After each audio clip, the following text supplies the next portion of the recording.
एक अनाथ बालक की कहानी। एक बार एक 8 साल का बच्चा 1 रुपए का सिक्का अपनी मुट्ठी में लेकर एक दुकान पर जाकर दुकानदार से पूछने लगा, क्या आपकी दुकान में ईश्वर मिलेंगे? बच्चे की बातों को सुनकर दुकानदार को गुस्सा आ गया। उसने सिक्का नीचे फेंक दिया और बच्चे को अपनी दुकान से निकाल दिया। बच्चा पास की दूसरी दुकान में जाकर 1 रुपए का सिक्का लेकर चुपचाप खड़ा हो गया। दुकानदार ने बच्चे की तरफ देखा और कहा, ए लड़के, तुम्हें क्या चाहिए? 1 रुपए में तुम क्या चाहते हो? बच्चे ने दुकानदार से कहा कि मुझे ईश्वर चाहिए। क्या आपकी दुकान में ईश्वर हैं? बच्चे की बातों को सुनकर दूसरे दुकानदार ने भी उसे वहां से भगा दिया।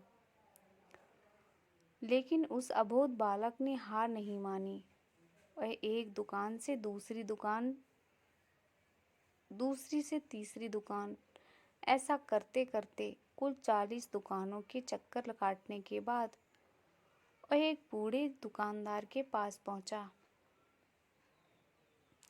उसे बूढ़े दुकानदार से भी उसने वही सवाल पूछा कि क्या आपकी दुकान में ईश्वर मिलेंगे? दुकानदार ने अचंभित हो उस बच्चे से कहा, तुम ईश्वर को क्यों खरीदना चाहते हो? क्या करोगे तुम ईश्वर को लेकर? पहली बार एक दुकानदार के मुंह से यह प्रश्न सुनकर बच्चे के चेहरे पर मुस्कान उभर आई। उसने खुशी से मन ही मन सोचा कि लगता है ईश्वर इसी दुकान पर ही मिलेंगे। बच्चे ने बड़े उत्साह से उत्तर दिया, इस दुकान में मेरी माँ के अलावा मेरा और कोई नहीं है। मेरी माँ दिन भर काम करके मेरे लिए खाना लाती है। मेरी माँ अब अस्पताल में बीमार है। अगर मेरी माँ मर गई तो मुझे कौन खिलाएगा? डॉक्टर ने कहा है कि अब सिर्फ ईश्वर ही तुम्हारी माँ को बचा सकते हैं। इसलिए मैं आपके पास आया हूँ। क्या आपकी दुकान में ईश्वर मिलेंगे? दुकानदार ने कहा, हाँ मिलेंगे। कितने पैसे हैं तुम्हारे पास?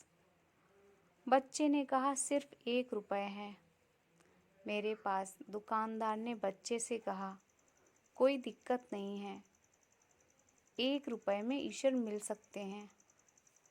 दुकानदार ने बच्चे के हाथ से 1 रुपए ले लिया। उसने सोचा कि 1 रुपए में एक गिलास पानी के अलावा बेचने के लिए और कुछ भी नहीं है। इसलिए उस बच्चे को एक गिलास पानी भरकर दे दिया और कहा, यह पानी पिलाने से ही तुम्हारी माँ ठीक हो जाएगी। अगले दिन कुछ मेडिकल स्पेशलिस्ट उस अस्पताल में गए। बच्चे की माँ का ऑपरेशन हुआ और बहुत जल्दी ही वह स्वस्थ हो गई। डिस्चार्ज के कागज पर अस्पताल का बिल देखकर उस महिला के होश उड़ गए। डॉक्टर ने उन्हें आश्वासन देकर कहा, घबराने की कोई बात नहीं है। एक वृद्ध सज्जन ने आपके सारे बिल चुका दिए हैं। साथ में एक चिट्ठी भी दी है। महिला चिट्ठी खोलकर पढ़ने लगी। उसमें लिखा था कि मुझे धन्यवाद देने की कोई आवश्यकता नहीं है। आपको तो स्वयं ईश्वर ने ही बचाया है। मैं तो सिर्फ एक जरिया मात्र हूँ। यदि आप धन्यवाद देना ही चाहती हैं तो अपने अबोध बालक को दीजिए, जो सिर्फ 1 रुपए लेकर ना समझों की तरह ईश्वर को ढूंढने निकल पड़ा।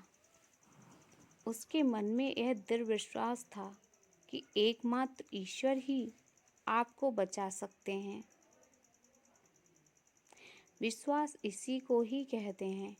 ईश्वर को ढूंढने के लिए करोड़ों रुपए दान करने की जरूरत नहीं होती।